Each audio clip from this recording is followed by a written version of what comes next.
Hello, good afternoon. Welcome back to my channel. If you're visiting for the first time, thank you for coming today. The aim of this video today is to talk about micronutrients. The micronutrients, deficiency of it, and genetic implications within the African community. I did a video for the OFNC, the Overseas Fellowship of Nigerian Christians in the UK. Basically in the annual general conference, which is happening right now at the bank holiday weekend. So this is a follow-up video to address more issues in the area of the topic, as time will not permit to talk about everything. So why Nigerians and other Africans have higher chronic disease risk in the community. So first and foremost, I've already talked a little bit about micronutrients, what they are, in my other video, which I'm going to upload after the conference tomorrow. So micronutrients are very essential for life, and there are about 40 of them that we need on a daily basis to meet our needs and to keep us alive. So part of the question that was posed to be answered is, why the chronic disease risk higher in our community? Is it about our food, what we eat, or what it is? So I've embarked on research, more researches and studies and systemic reviews and all kinds of studies to find out what the answers could be. And these are my findings, in addition to what we know already. So I'm not going to talk about macronutrients. They are the big nutrients, your protein, carbs, and fat and oil. So I'm pretty sure that you agree with me that we are not deficient in the macronutrient, which are basically the calories that we eat on daily basis, and we eat enough of those already. In fact, most of us need to cut down on calorie in what we eat. So the obesity pandemic in the whole world is an evidence of eating too much macronutrients. So micronutrients, as I said, my other video, you hear a little bit of introduction about that. So let's get straight into it. And it has been established that the complex integrated immune system needs multiple specific micronutrients. Examples of such micronutrients are vitamin A, D, C, E, B6, B12, folate, zinc, iron, copper, and selenium. And all of these, they play vital roles and also synergistic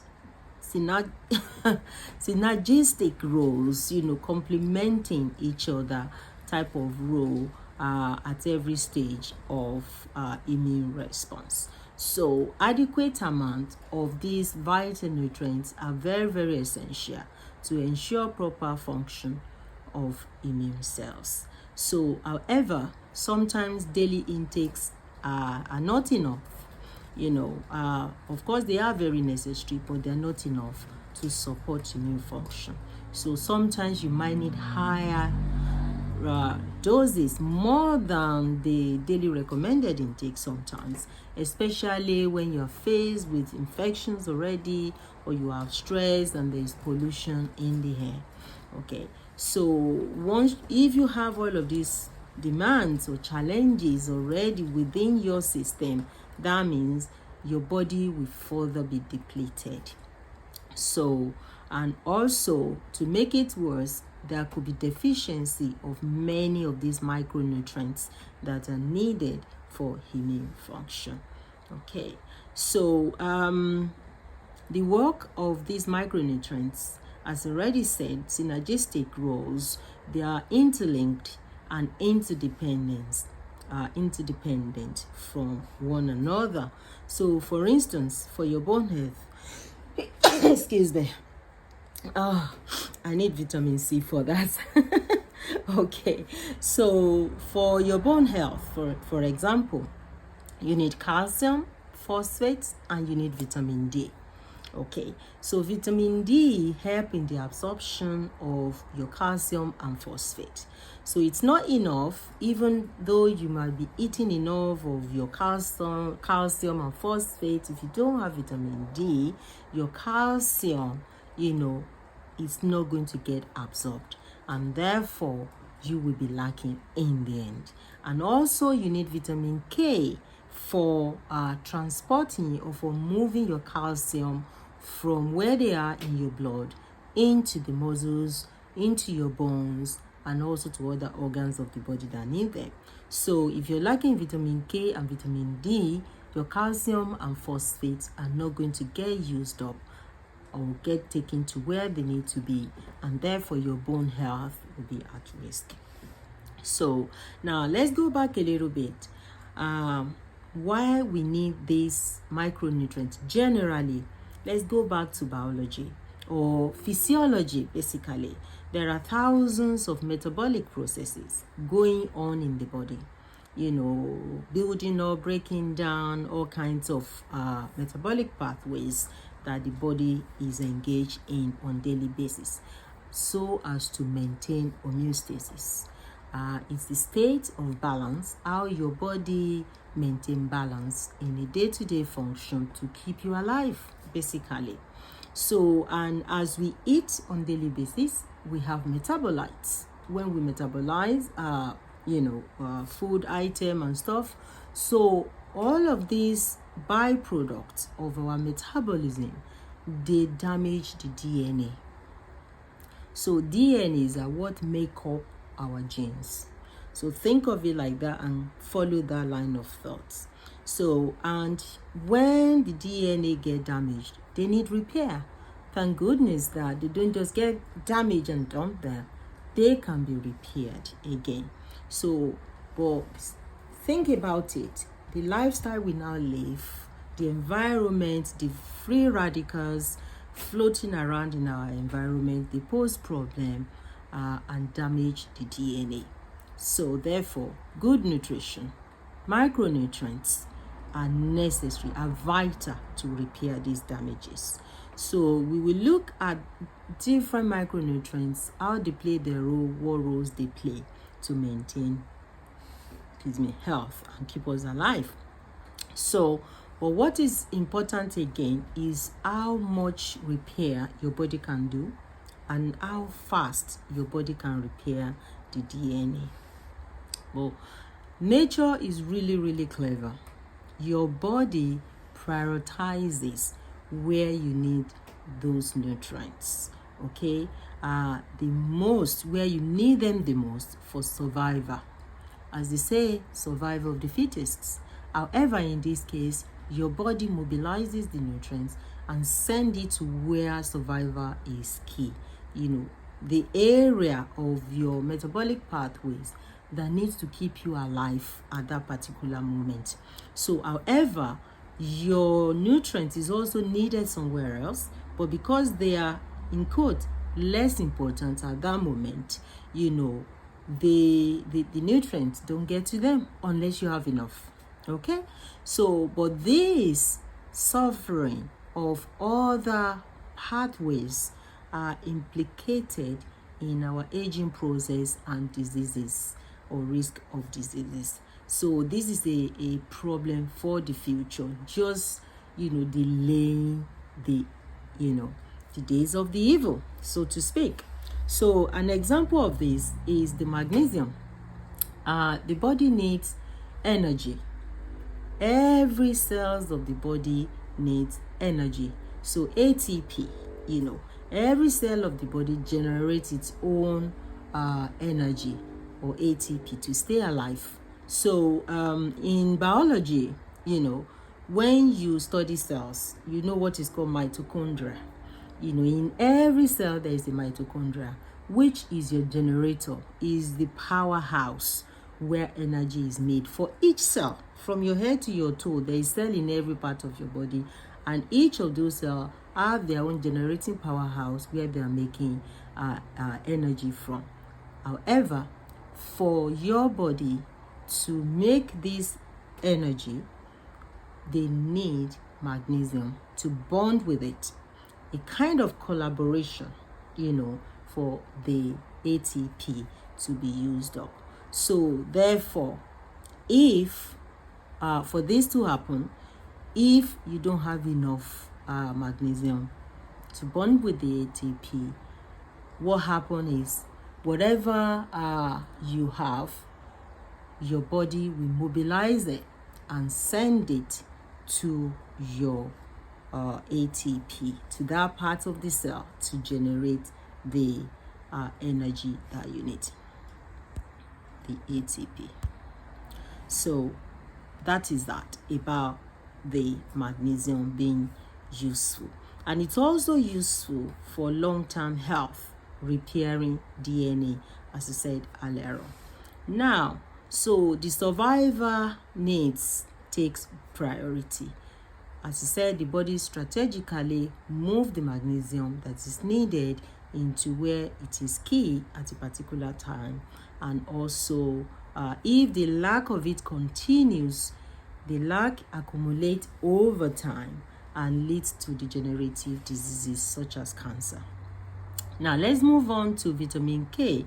This is required for blood coagulation, which normally takes place in the liver. Also, your vitamin K pulls out your calcium. As I said before, you need vitamin K to maximize your calcium, basically. Not just to maximize, but what it does is your vitamin K pulls your calcium out of your vessels, out of your blood, and move them into your bones, the muscles, and other organs where they should be. However, it's literally moving it out of your vessels.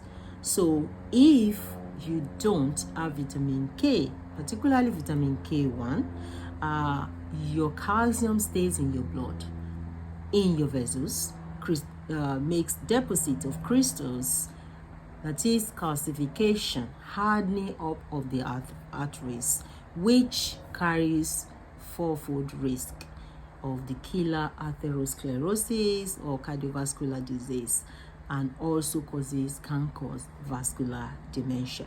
Because what happens with the calcification is your vessel get blocked, you see, narrowing basically from that action.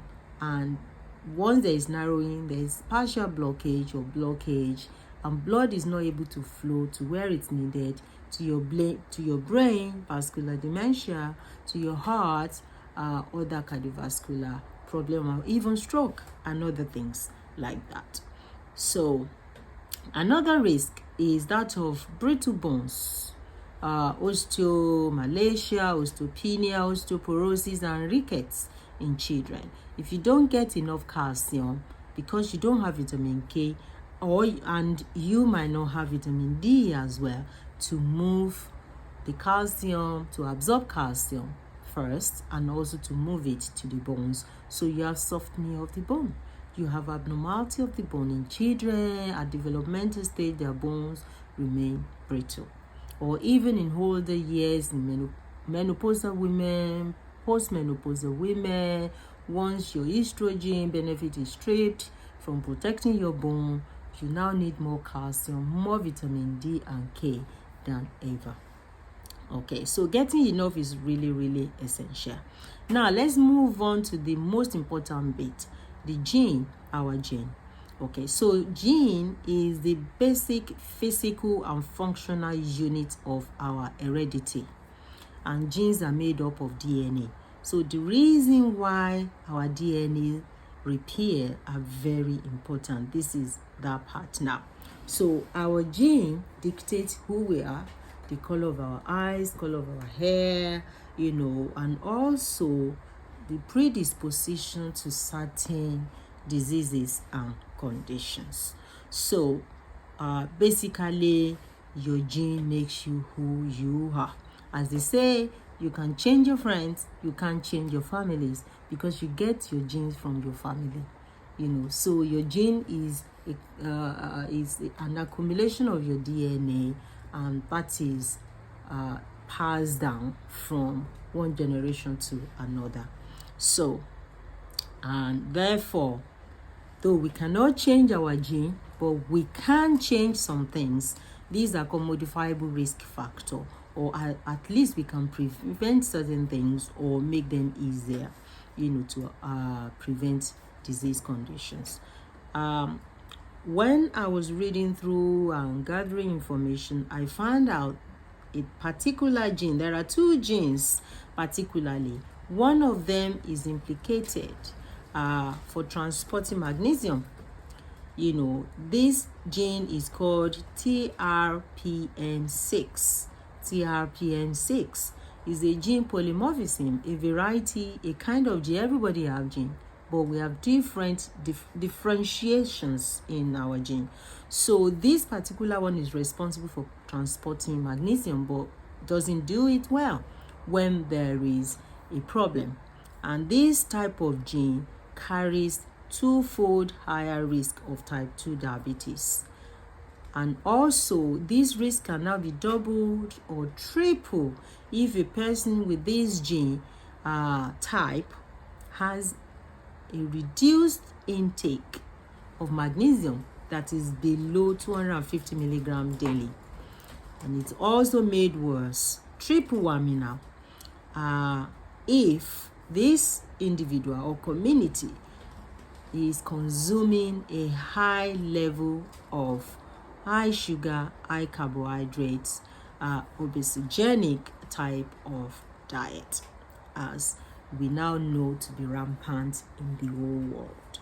So the other gene that I'm going to talk about today is the CYP2R1 gene mutation.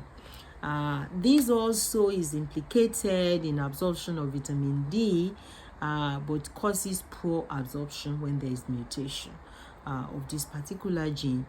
People with this gene, they die sooner from diseases, especially infection, immunity type of problem, and also cardiovascular risk. They die sooner from diseases. Does that not ring a bell? As probably we've realized or experienced in the case of COVID-19 this year. Why Black ethnic minority people have died, or they've been so unwell with COVID much more than other ethnic groups. So, obviously, this has been spread across the internet, lots of media. Even if there were some assumptions here, there is evidence that supports vitamin D to be responsible for immunity as well. So, and also, when you think of vitamin D, it's not just a vitamin D. It's not just a vitamin. It's an hormone, a steroid. And also, research has proved that vitamin D receptors are present in every cell of the body. So if it isn't important, what is it doing there? That's a big clue to why vitamin D receptors are in every cell of the body. So your vitamin D regulates over 1,000 processes in your body. So if you are lacking due to either poor absorption from the gene type or your skin color, the melanin that kind of protecting us is like sunshade or sun cream, that people put on to protect exposure to sun. That's what the color of my skin does, especially the darker skin. So, and if on top of your gene, your skin color, and where you live, you're not exposed to sun, and or you got somewhere you are, but you are indoor most of the time, and you have poor diet, and you're not taking any supplement. Now, look at all of those factors. Tell me, how is somebody going to escape from those diseases? Bearing in mind that vitamin D itself is responsible for, it regulates over 1,000 metabolic processes or pathways in the whole of the body. So vitamin D also regulates aging process. Therefore, deficiency of vitamin D dramatically accelerates aging process.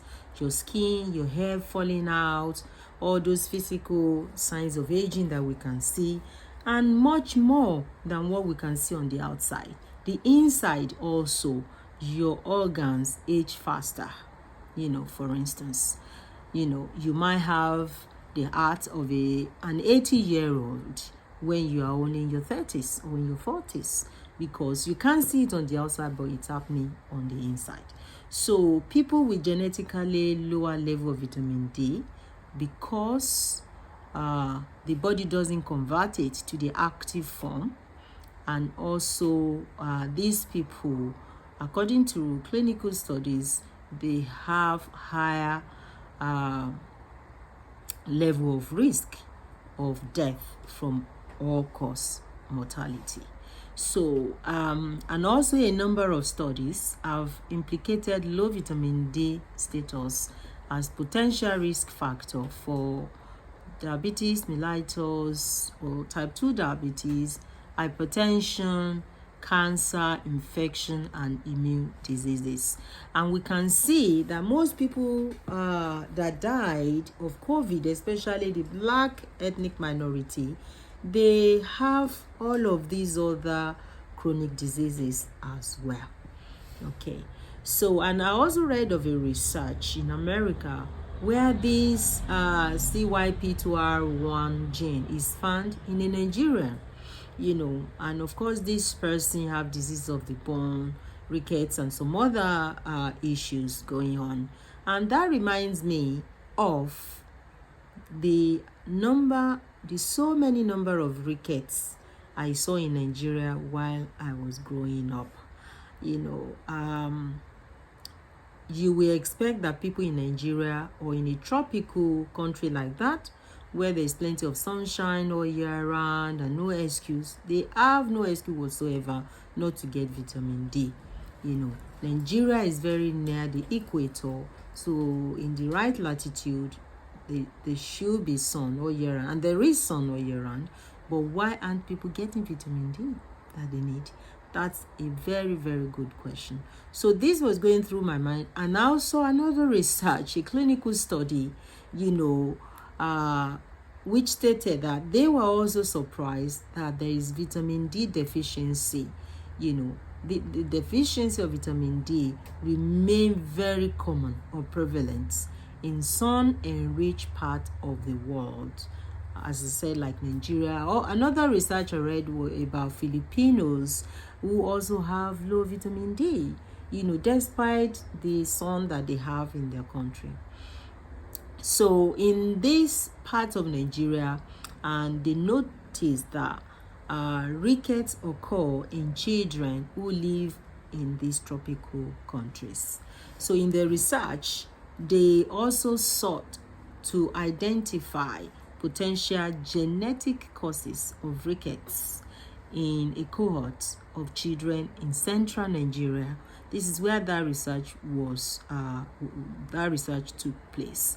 And so they noticed that there are in the cohorts, amongst these children, they respond more effectively. These children that have the rickets respond more effectively to calcium supplementation than to doses of vitamin D.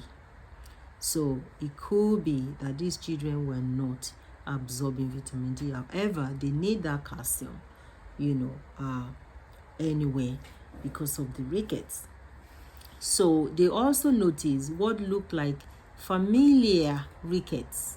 They found in their research that Nigerian families with more than one member affected by rickets carried this CYP2R1 mutation gene. Okay, so that confirms the theory. That's one research I saw. I'm sure that there could be many more.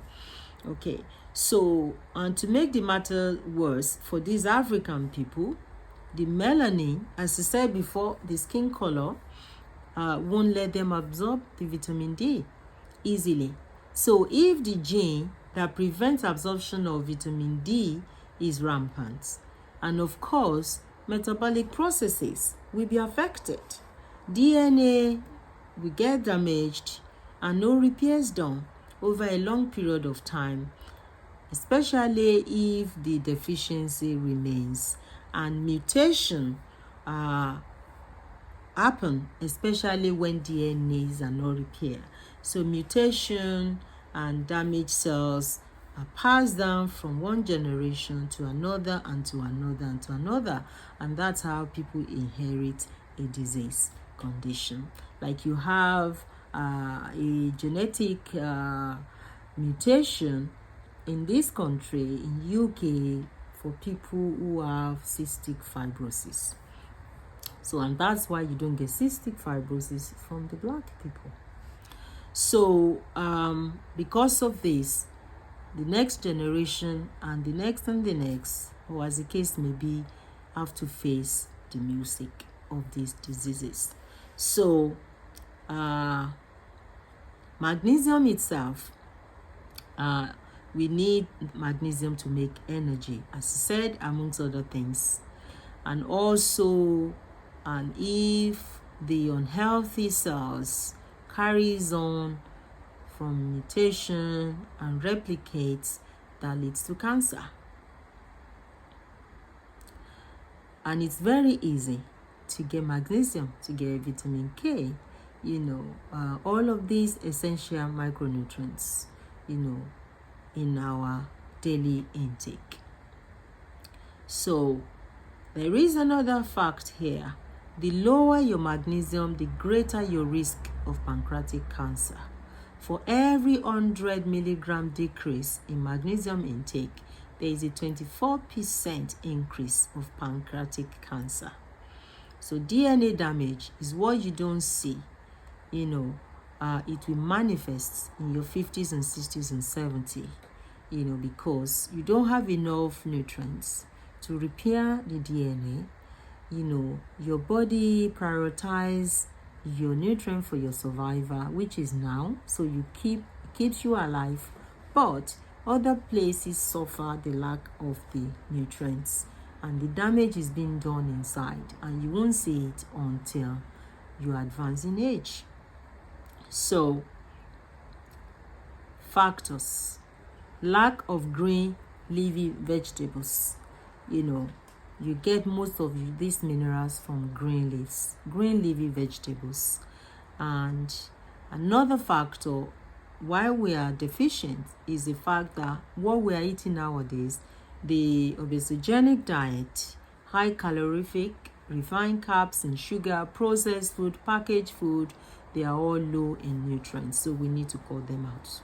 So, and obesity is also known to speed up aging process at the cellular level. Diseases of the age, but you get these diseases earlier in life because your organs are aging inside. You can't see them on the outside. So obesity also carries a lot of risk for stroke, cardiovascular disease, and imagine all this deficiency of these micronutrients we're talking about with obesity as well. That's double, triple, quadruple whammy for the black ethnic minority population or community.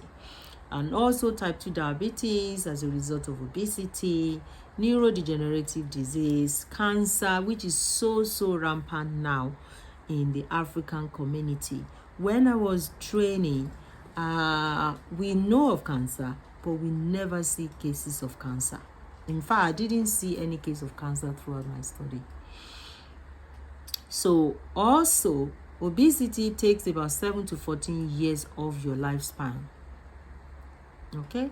And imagine the aging process happening at the cellular level already, which is bringing you close to the end of your life, and put obesity on top of it, another layer of reduced lifespan, morbidity and mortality rates shoots up. So, and what is the solution? Get your nutrients in. Okay, it's so simple nowadays to get nutrients. Nutrient dense food in your vegetables, your green leaves, your quality fats, and also expose yourself to the sun. So something else that I find that is important is replacing your gut microbiome.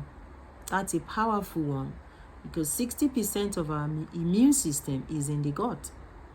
Okay, but bad gut bacteria, because of overuse of antibiotics, of what we eat that does not include probiotic, the bad bacteria go into your system and cause inflammation, systemic inflammation, which is implicated or responsible for so many chronic diseases nowadays. So your gut microbiota is essential to maintain homeostasis, the same as your micronutrients. In fact, and also your gut normal gut physiology. So several diseases are associated, with poor gut health, such as obesity, again, coronary heart disease, diabetes, again, inflammatory bowel disease, IBS, IBD, and of course, all of these diseases have so many other factors. Also your environmental factor, your free radicals, and of course the genetic factors, some of which we have talked about above. So putting good gut bacteria in your food daily enrich your stomach bowel health, and also it helps you to absorb your nutrients, the nutrient you're eating. If your gut health isn't good, you won't be able to absorb your nutrients. Okay, remember, your vitamin D helps with the absorption of your calcium and your phosphates from the intestine. So if that isn't balanced, your absorption of the nutrients isn't going to happen. So also your probiotics are very rich in vitamin K, which is also good for coagulation of your blood, moving calcium out of your blood into your bone for your bone health, and preventing atherosclerosis and cardiovascular risks. So more importantly, get your blood levels tested regularly, so you know that your nutrients are in the normal level and that you are absorbing your nutrients.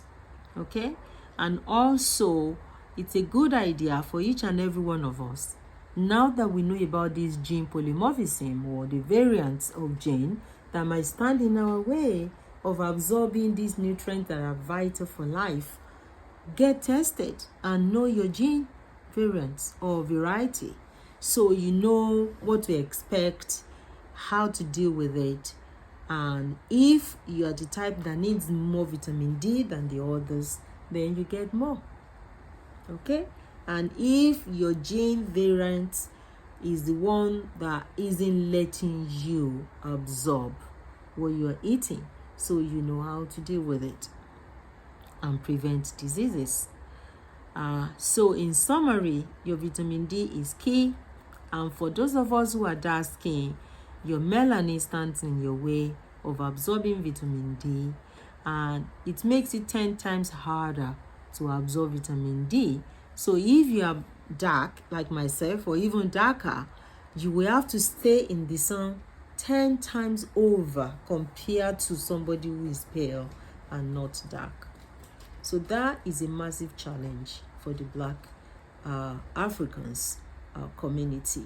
And also, as we advance in age, you're not going to be able to absorb vitamin D easily as when you were young, whether you're black or not.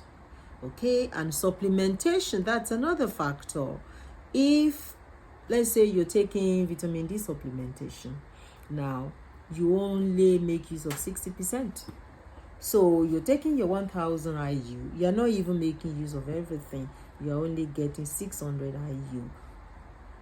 again, generally speaking, for everybody.